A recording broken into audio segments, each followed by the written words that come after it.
Welcome po sa Cooking Alasin. Gagawa po tayo ngayon ng pan pizza.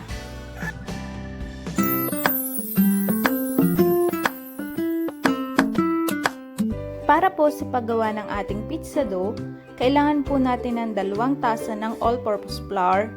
Ang ginamit ko po dito ay literal na tasa para po sa mga wala pong panukat. 2 kutsara ng baking powder, 2 kutsarita ng asukal, brown or white okay lang pong gamitin, at konting asin. Haluin lang po nating mabuti bago po natin ilagay ang mga liquid ingredients.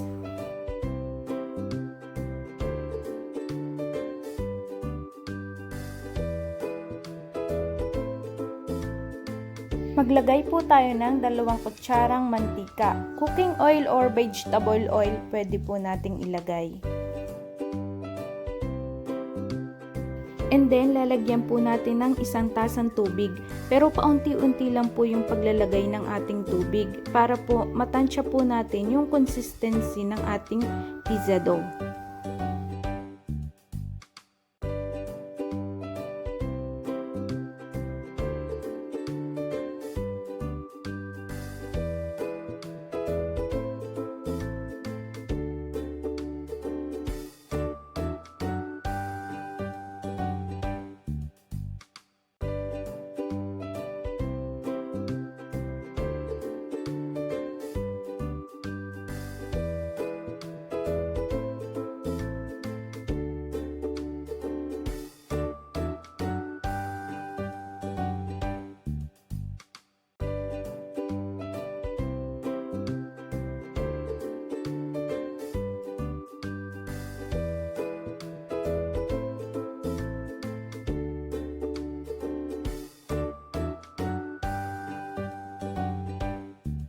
Sa point pong ito, kailangan na po natin siyang masahin gamit po ang ating kamay.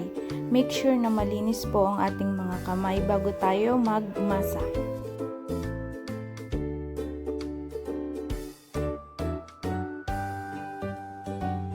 Masahin lang po natin ang ating mixture sa loob ng 5 minuto.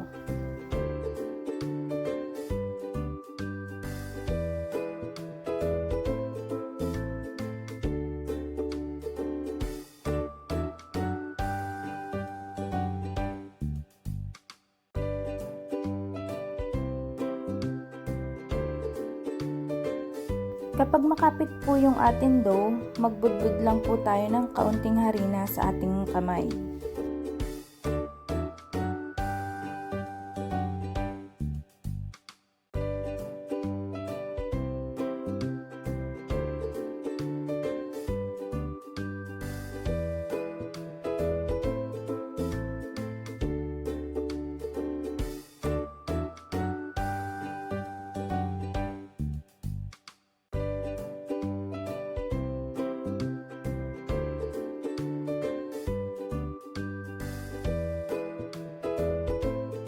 After po 5 minutes ng ating pagmasa, ganito na po yung kanyang texture, malambot at medyo elastic.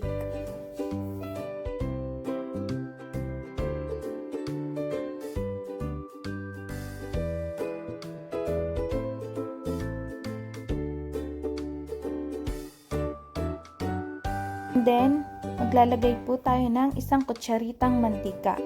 Ipapahid lang po ito sa palibot ng ating dough.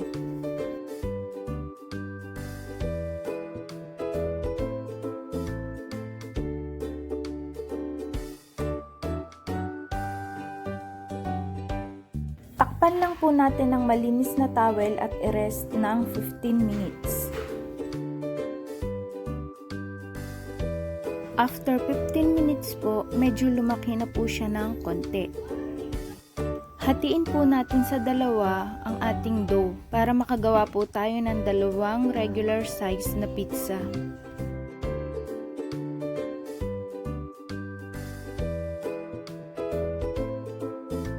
Masahin po natin ng bahagya ang ating dough. Kung meron po kayong rolling pin, mas maganda po. Kaso wala po akong rolling pin, kaya mano-mano lang po yung gagamitin ko para ma-flat po ang ating dough.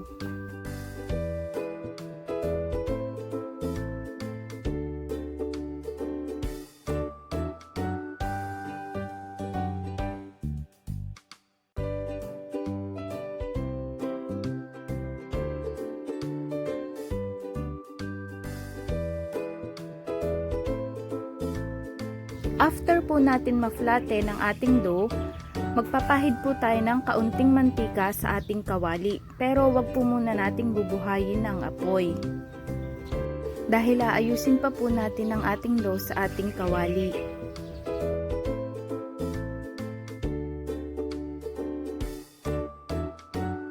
Kapag naayos na po natin ang ating dough, saka pa lang po natin i-on ang ating apoy.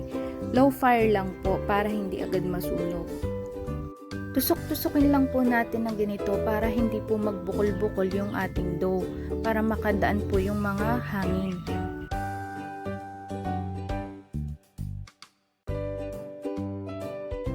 Takpan at lutuin lang po for 5 minutes. Para po sa toppings, meron po akong pineapple, cooked ham, and ketchup or pizza sauce. At syempre cheese, gamit ko po Edam cheese. After po 5 minutes, babaligtarin na po natin ang ating pizza dough.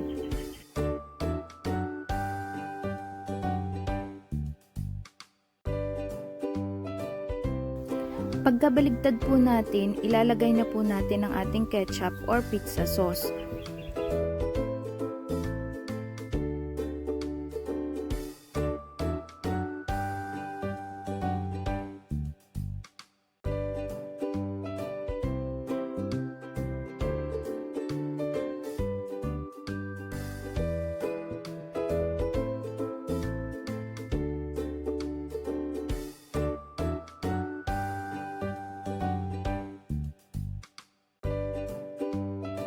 Maglalagay po muna tayo ng kaunting cheese sa ibabaw ng ating ketchup.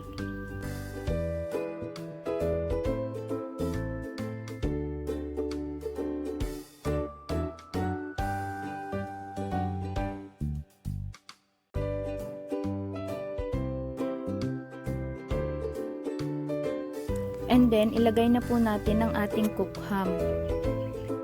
Pagdating naman po sa toppings, kahit naman po ano pwede nyo pong ilagay, basta naaangkop lang po sa inyong panlasa. Parang love life lang po yan, piliin nyo po kung sino o ano ang nararapat para sa inyo. Digaho ang pizza, iba-iba naman ho ng toppings o ng flavor. Parang ang tao rin, iba-iba ng ugali. Digaho. Naglalagay na po ako ng pineapple tidbits.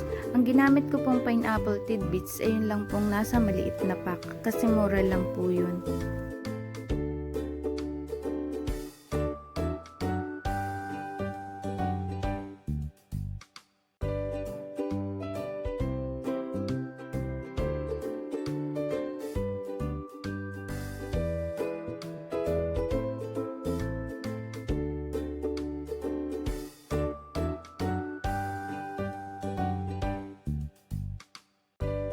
At maglalagay na po ulit tayo ng cheese. Mas maraming cheese, mas masarap.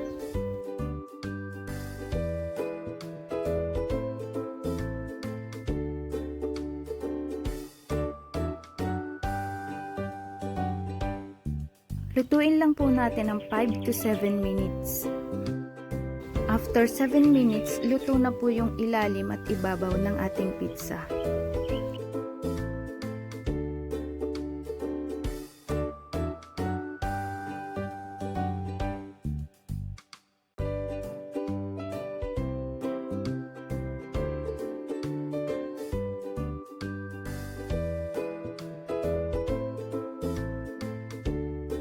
Ito na po ang ating pan pizza. Mag-like and subscribe lang po kayo sa aking channel. At madami pa po akong share sa inyo ng mga budget-friendly na recipe. Sana'y nagustuhan niyo po ang ating recipe ngayon. Salamat po sa panonood.